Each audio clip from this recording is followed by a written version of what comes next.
ಬಾಗೇಪಲ್ಲಿಗೆ ಹೊಂದಿಕೊಂಡಿರುವ ಘಂಟಮವಾರಪಲ್ಲಿ ಗ್ರಾಮ ಪಂಚಾಯಿತಿಯ ಏಟಿಗಡ್ಡಪಲ್ಲಿ ಬಡಾವಣೆಯಲ್ಲಿ ಚರಂಡಿ ವ್ಯವಸ್ಥೆ ಸರಿಪಡಿಸಿಲ್ಲ.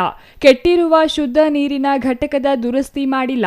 ಹೂಳು ತುಂಬಿ ನಾರುತ್ತಿರುವ ಚರಂಡಿಗಳ ಸ್ವಚ್ಛತೆಯೂ ಮಾಡಿಲ್ಲ. ಇದರಿಂದಾಗಿ ಸಾಂಕ್ರಾಮಿಕ ರೋಗ ಭೀತಿಯಲ್ಲಿ ಸ್ಥಳೀಯರು ಬದುಕುವಂತಾಗಿದೆ. ಈ ಬಡಾವಣೆ ಪಕ್ಕದಲ್ಲೇ ಚಿತ್ರಾವತಿ ನದಿ ಹರಿಯುತ್ತಿದ್ದು, ಚರಂಡಿಯ ತ್ಯಾಜ್ಯ ನೀರು ನೇರವಾಗಿ ನದಿ ಸೇರಿ ನದಿ ನೀರು ಕೊಳಚೆ ನೀರಾಗಿ ಪರಿವರ್ತನೆಯಾಗುತ್ತಿದೆ. ಇನ್ನೇನು ಬೇಸಿಗೆ ಆರಂಭವಾಗುತ್ತಿದ್ದು, ಬಿಸಿಲ ಜುಳಕ್ಕೆ ತತ್ತರಿಸುತ್ತಿರುವ ಜನತೆ ಕುಡಿಯುವ ನೀರಿನ ಸಮಸ್ಯೆ ಎದುರಿಸುತ್ತಿದ್ದಾರೆ. ಬಡಾವಣೆಯ ಜನತೆಗೆ ಅನುಕೂಲವಾಗಲೆಂದು ಹಲವು ವರ್ಷಗಳ ಹಿಂದೆ ಶುದ್ಧ ನೀರಿನ ಘಟಕ ಇಲ್ಲಿ ಸ್ಥಾಪಿಸಲಾಗಿತ್ತು. ಆದರೆ ಕಳೆದ 1 ವರ್ಷದ ಹಿಂದೆ ಶುದ್ಧ ನೀರಿನ ಘಟಕ ಕೆಟ್ಟಿದ್ದು, ಈ ಕುರಿತು ಸಂಬಂಧಪಟ್ಟವರ ಗಮನಕ್ಕೆ ತಂದರೂ ಪ್ರಯೋಜನವಾಗಿಲ್ಲ ಎಂದು ನಿವಾಸಿಗಳು ದೂರಿದ್ದಾರೆ. ಕುಡಿಯುವ ನೀರಿಗಾಗಿ ಕಿಲೋಮೀಟರ್ ಗಟ್ಟಲೆ ಪಟ್ಟಣಕ್ಕೆ ಹೋಗಬೇಕಿದೆ. ಇಲ್ಲವಾದರೆ ಖಾಸಗಿಯವರನ್ನು ಅವಲಂಬಿಸುವಂತಾಗಿದೆ ಎಂದರು. ಇವತ್ತು ಇಡೀ ಬಾಗೇಪಲ್ಲಿ ತಾಲೂಕಿನಲ್ಲಿರ್ತಕ್ಕಂಥ ಶುದ್ಧೀಕರಣದ ನೀರಿನ ಘಟಕ ಏನು ಸ್ಥಾಪನೆ ಮಾಡಿದ್ದಾರೆ, ಇದರ ಉದ್ದೇಶ ಏನಂತ ಹೇಳಿದ್ರೆ ಫ್ಲೋರೈಡ್ ಮುಕ್ತ ನೀರನ್ನು ಕೊಡಬೇಕು ಅಂತ ಉದ್ದೇಶದಿಂದ ಇವತ್ತು ಮಾಡಿರ್ತಕ್ಕಂಥದ್ದು. ಆದರೆ ಇವತ್ತು ಬಾಗೇಪಲ್ಲಿ ಪಟ್ಟಣಕ್ಕೆ ಸಮೀಪವಾಗಿರ್ತಕ್ಕಂಥ ಏಟಗಡ್ಡಪಲ್ಲಿ ಗ್ರಾಮದಲ್ಲಿ ಒಂದು ನೀರಿನ ಘಟಕ ಪ್ರಾರಂಭ ಮಾಡಿದ್ದಾರೆ. ಅದು 2-3 ದಿವಸ ಮಾತ್ರ ನೀರು ಬಂದಿದೆ. ಸಂಪೂರ್ಣ ಆವತ್ತು ಕೆಟ್ಟಿರ್ತಕ್ಕಂಥದ್ದು. ಇದುವರೆಗೂ ನೀರು ಇವತ್ತು ಅಲ್ಲಿ ಸಿಗ್ತಾ ಇಲ್ಲ.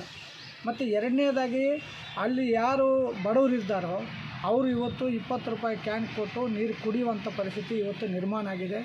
ಇಂಥ ಸಂದರ್ಭದಲ್ಲಿ ಜನಪ್ರತಿನಿಧಿಗಳು ಮತ್ತು ಅಧಿಕಾರಿಗಳು ಅದನ್ನು ನಿರ್ವಹಣೆ ಮಾಡೋದರಲ್ಲಿ ಇವತ್ತು ಸಂಪೂರ್ಣ ವಿಫಲ ಆಗಿರ್ತಕ್ಕಂಥದ್ದು ಕೂಡ ಇವತ್ತು ನಾವು ನೋಡ್ತಾ ಇದ್ದೇವೆ. ಇಂಥ ಪ್ರಶ್ನೆ ಬಂದಾಗ ಬಾಗೇಪಲ್ಲಿ ತಾಲೂಕಿನಲ್ಲಿ ಸುಮಾರು ಹಳ್ಳಿಗಳಲ್ಲಿ ಈ ಪರಿಸ್ಥಿತಿ ಇದೆ. ಯಾಕೆಂತ ಹೇಳಿದ್ರೆ ನೀರಿನ ಘಟಕ ಅದಕ್ಕೆ ಒಂದು ಇಷ್ಟು ಹಣ ಅಂತೇಳಿ ಬರುತ್ತೆ, ಆ ಹಣದಿಂದ ಹಾಕ್ಬಿಡ್ತಾರೆ. ಅದನ್ನು ನಿರ್ವಹಣೆ ಮಾಡದೇ ಇರ್ತಕ್ಕಂಥ ಪರಿಸ್ಥಿತಿ ನಿರ್ಮಾಣ ಆಗಿ ಸಂಪೂರ್ಣವಾಗಿ ಸರ್ಕಾರದ ಹಣ ಪೋಲಾಗಿರೋದು ಒಂದು ಕಡೆ ಆದರೆ, ಇನ್ನೊಂದು ಕಡೆ ಯಾರು ನೀರು ಕುಡಿಬೇಕು, ಯಾರು ನೀರು ಸಿಗಬೇಕು ಅವ್ರಿಗೆ ಶುದ್ಧವಾದಂಥ ನೀರು, ಕುಡಿಯುವ ನೀರು ಸಿಗ್ತಾ ಇಲ್ಲ.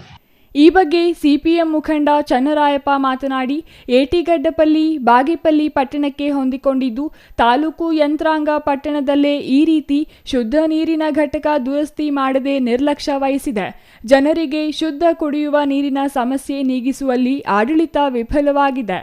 ಬಡವರು ದುಪ್ಪಟ್ಟು ಬೆಲೆ ತೆತ್ತು ನೀರು ಖರೀದಿಸುವ ದುಸ್ಥಿತಿ ಎದುರಾಗಿದೆ. ಈ ಭಾಗದಲ್ಲಿ ಫ್ಲೂರೈಡ್ ಅಂಶ ಹೆಚ್ಚಾಗಿರುವ ಕಾರಣ ಶುದ್ಧ ಕುಡಿಯುವ ನೀರು ಬಡವರಿಗೆ ಸಿಗಬೇಕೆಂದು ಆಗ್ರಹಿಸಿದ್ದಾರೆ.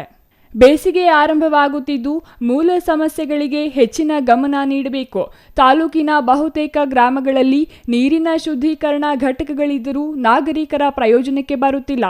ಹಾಗಾಗಿ ಕೂಡಲೇ ಸರಿಪಡಿಸಬೇಕೆಂದು ಆಗ್ರಹಿಸಿದರು. Ganesh R, CTV news.